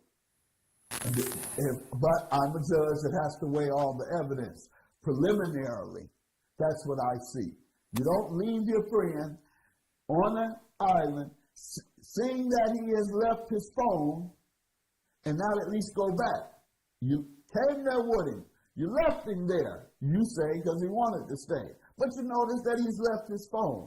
How was he going to get home in the first place? Right. Wouldn't he need his phone in order to call his transportation? Or that's a good they question. should have known some of that. He would have said, I'm going to get home by such and such way. When you, hey man, I'm not coming. Y'all go ahead. I got a young lady. Okay, man. Is she going to bring you home? How you going to get home? You don't ask any of those questions? So you must have asked those questions. If you didn't, that's more evidence that I believe contributed to the reasonable suspicion. So I'm with the prosecutor. How about that so far? They won't have to say that the judge is making conclusions without getting the evidence. The prosecutor has found enough evidence to create a reasonable suspicion that a crime occurred. And now they're going to interview everybody and come up with some answers on whether to indict. So I'm there with the prosecutor so far. Take it to the grand jury. Now I have to wait until what the grand jury comes back with before I support any charge or any lack of charges. So you feel like it was foul play? Yes. It doesn't make sense. And it creates a presumption. When you don't have an explanation and someone ends up dead and you hear contradictory or stories that really aren't credible because they make no sense, and you hear the same story from three people, who knows? They may have told 2 or 3 different stories. We don't know. We will know when that grand jury comes back. So that's the case in that scenario. All right. So let's go into the next one. All right. So just so we know, it's good. This is happening in the state of Mississippi, and one of the things that we tend to not connect all the time, which we brought out at the Black History Month show we did, about how the Jewish people actually controlled slavery. They started it off and they controlled it. Right. A majority of them settled in the South. Yes. Majority of them settled in the South. So the majority of these children and the Nazis. Yes. All right. And the Nazis. It's not a coincidence that you have Nazis and what they call it? Swastika. People with swastika tattoos. Yes. Mostly in this region. Hey, I'm not gonna. Well, I'm gonna keep it to myself when I want to say it concerning my job. But go on.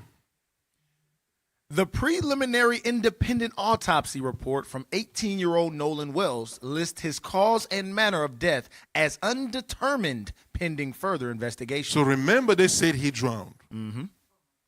That was the first thing they said. Drowned.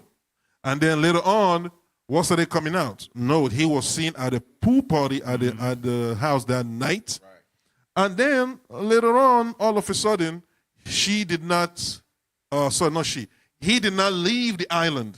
Right. Oh, he stayed with a girl called Katie. Right. And then Katie was like, no.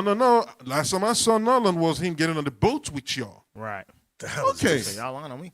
Yeah. All right. So now we're looking at the autopsy. This is an independent one done by what's it called? Colin Kaepernick. Is a company I will call it. But keep going. Read it again. It's an undetermined pending further investigation. Meaning foul play cannot be ruled out. Go on. The findings of the private examination conducted by forensic pathologist Dr. Roger Mitchell and funded by civil rights activist Colin Kaepernick were announced by family attorney Ben Crump on July 22nd. And you have this coon billionaire called Jay-Z. You also what Jay-Z did? Recently? The camel? Oh, yeah. The camel faced Jay-Z. Yeah, he did. I can't remember, but I know he did something. He did the Barclays, the performance celebrating 25 years of Reasonable Doubt or whatever. 30 years of Reasonable Doubt. 30 years. And he got on the mic and did the freestyle and talked some crap against Colin Kaepernick. Exactly. Yeah, right. Damn. I'm telling you, man, all these coons of the there's a competition going on. Yeah. White Love, Tamu Tatum, and Horseface Jay-Z. Yeah. I'm telling you. Come on, man. Go on. The official primary autopsy report from the Mississippi State Medical Examiner's Office has not yet been released to the public as authorities. But they started their autopsy before their forensic before the independent, but it's still not out yet. Go on. Has not. And they didn't even receive the full body parts for the independent one. Right. Go on.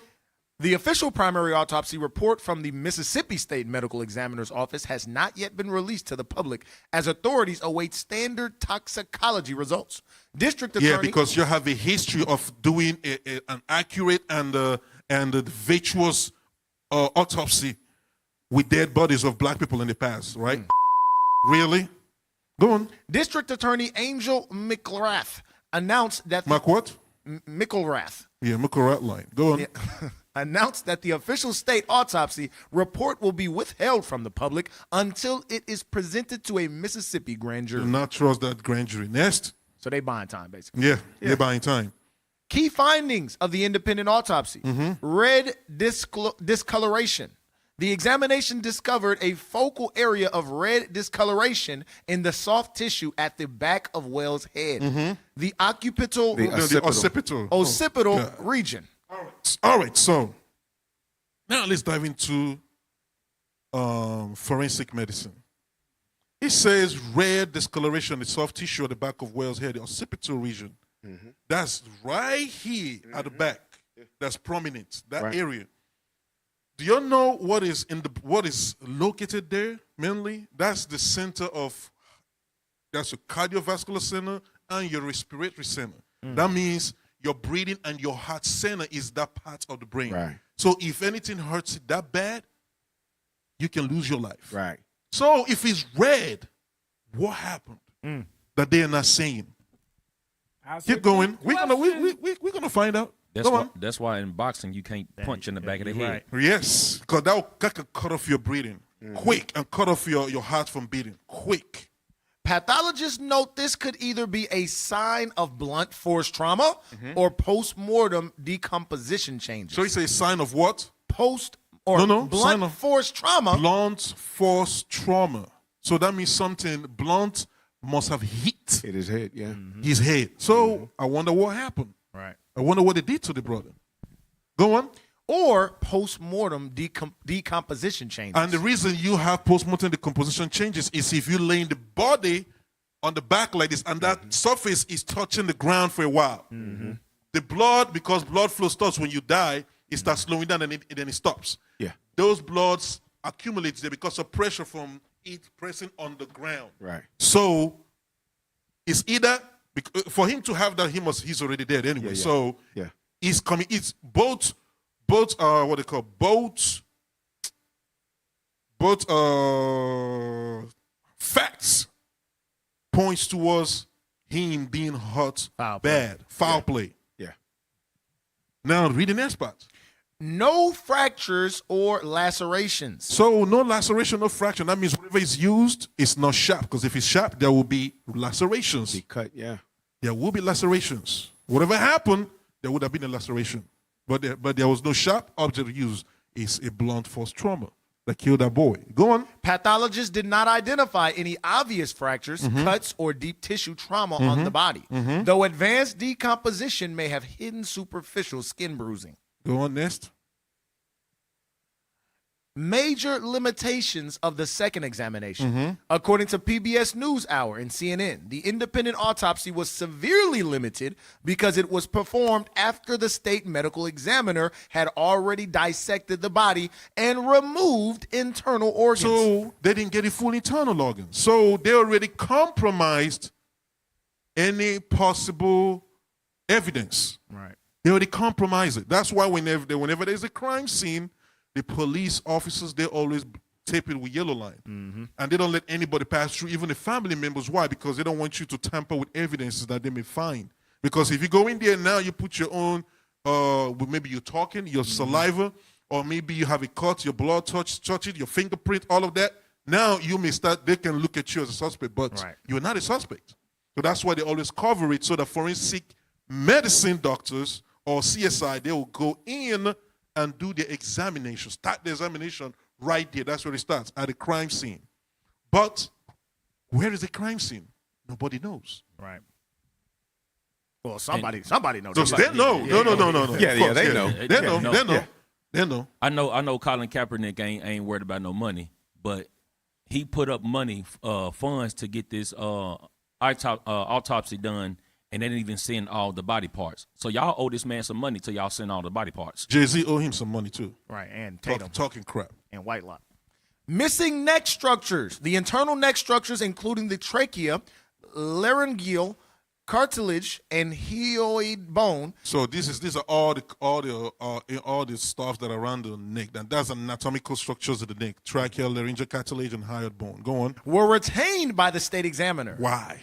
Yeah. If you say he drowned, why would you take off the stuff from his like throat? that? Yes, Right. that could have showed proof Somebody somebody choking, would choke from drowning. Well, so here's the thing, right? So the report, they're saying that there was no lacerations, but if that stuff is missing, then that means something cut into the throat. So how can we say that the throat wasn't slit before those things were, you know what I mean?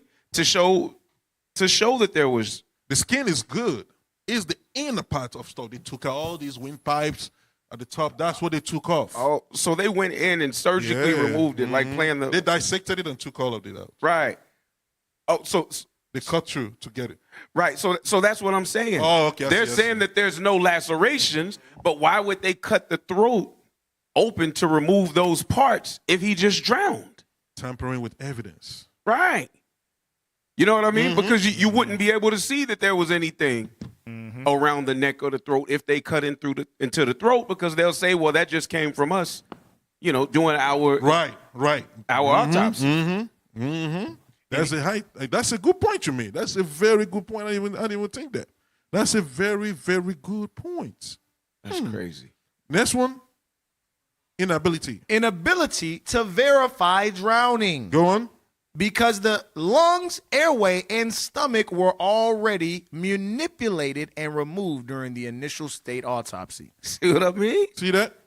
Because why would you need to remove the stomach? They removed the lungs. Because for every drowning, mostly the water will go into the lungs first. And I would imagine with the lungs as well, they would be able to show what type of water he drowned in. Right. Was it actually was it water that you would find near an island? Or was it chlorine water? Right. Right. Because, with the water, when they go into the lung, that's when people get drowned and you put them out. The first thing they always do is they do the chest. And what always happens, the water come out of their mouth. Right. So it's mostly in that upper respiratory airway, which is on even lower part, which is the lungs.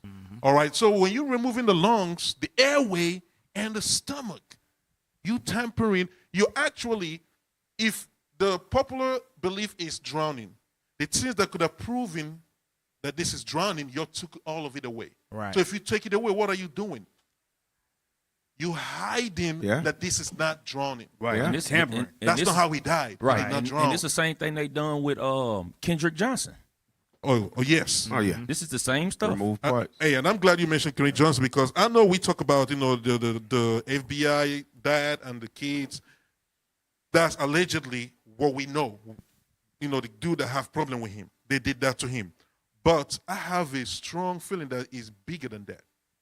They took organs out. You know what happened to organs? You know who mostly take black organs? You know who mostly take black organs? Yep. The Red Shield people. The people, the Red Shield. The people at the top. Yep. The elites. The elites. All right. I have a feeling it's bigger than what we think.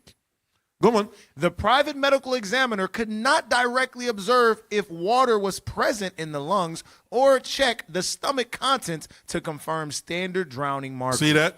So the two places the water could have accumulated, they took it off. So how would you even prove that? Right. So they can hold that organ and come out tomorrow and be like, yeah, it was drowning. And there's nothing the independent people can do, because they could have, one way or other, removed with all the evidence of it. Right. Because when you take out an organ, you got to soak it in a liquid that actually preserve it. So if you already soaked it in liquid and preserving it, they can actually say, oh no, whatever you're sowing the organ, it's not the water. It's not. Yeah, it's the preservative. The preservative. That's crazy. Y'all got to understand something.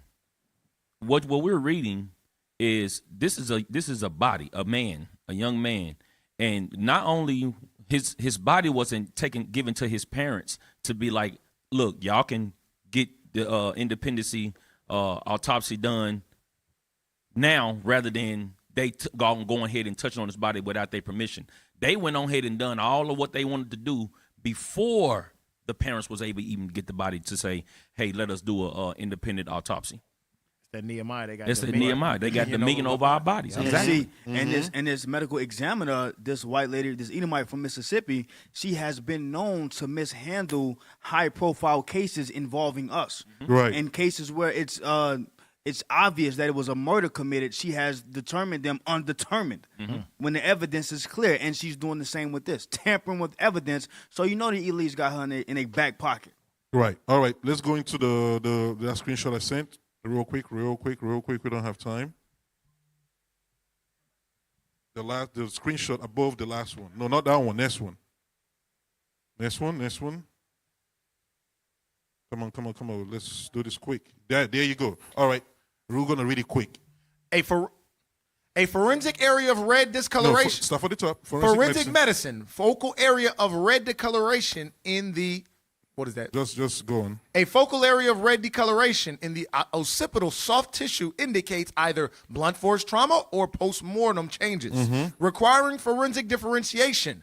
Possible causes include direct impact. Somebody may have hit him at the back of the head with something strong. A boat. To kill him. Go on. Falls resulting in injury. For the resulting injury, go on. Terminal collapse or post-mortem artifacts such as lividity, decomposition, or aquatic activity. So that's post-mortem. So we're not going to post-mortem. You see that he died by impact, they hit him in the head, or they messing with him, they mess him up and he fall. Yes. You know how these white folks play. Yeah. All right. Let's choke him out. Play that video, last one. Play it real quick.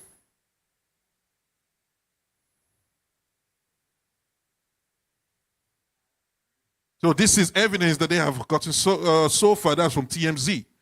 All right, play it.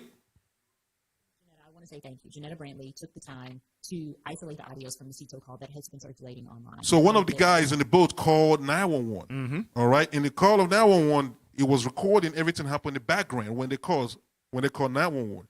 And what's so funny about the audio is the 911 lady said, the dispatcher said, suggested bringing a Coast Guard to help him because he lied that this boat was sinking.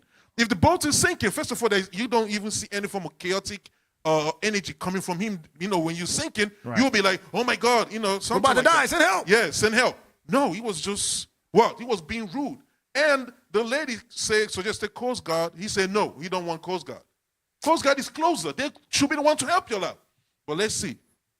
We're saying, oh my God, we can't truly isolate the voice, but Ms. Janetta did that. And I want to say thank you because there is a strong interest in this Nolan Wells case.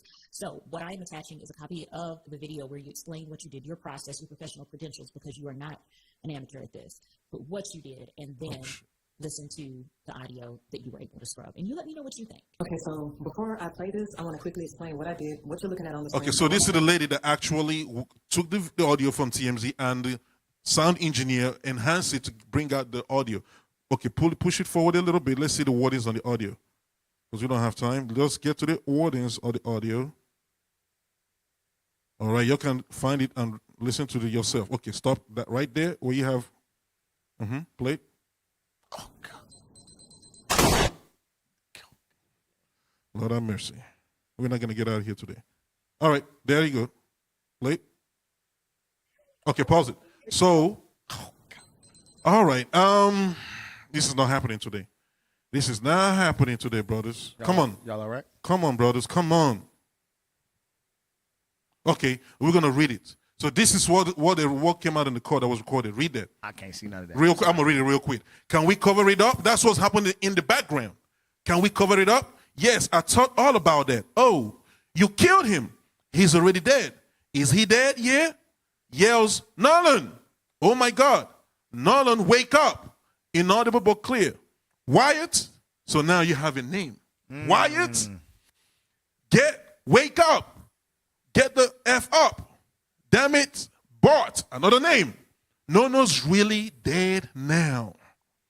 That's what was brought. So this happened in that boat. So now they have two names. And these are the people that said that the last time they saw him was with the girl in the island. They left him behind in the island. But they were the last ones who saw him. So it sounds like he's on the boat right now. Yeah, he was on the boat with them. Yes. All right. Scroll to the picture of the Nazi real quick, and then that's it. That's it. Just want to show you what I mentioned before. Come on, the picture of the Nazi that y'all are in before. Go up, go up, go up.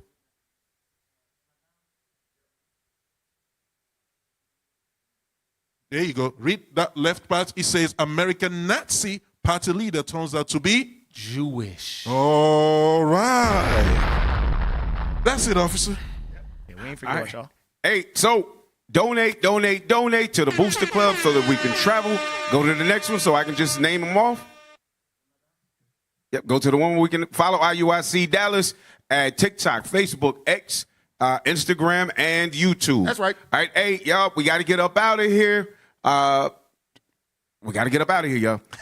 Lord willing, life lasts. We'll see y'all next week. You tuned in the scripts. Reloaded. That's right. Boom, boom, boom, boom.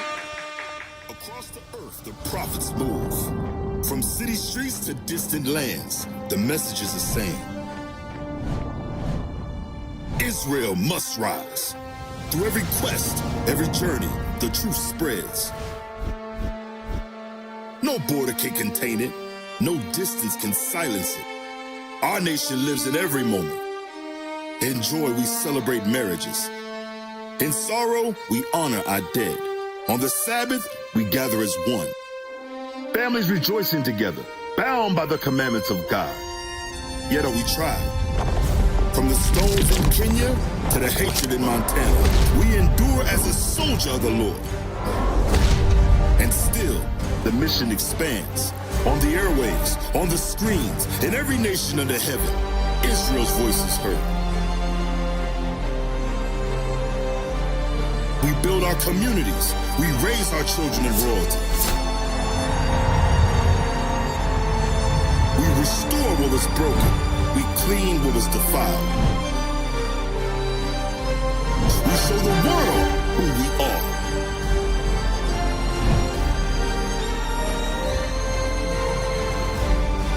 This is Israel united in Christ. Nation in motion. Nation endures.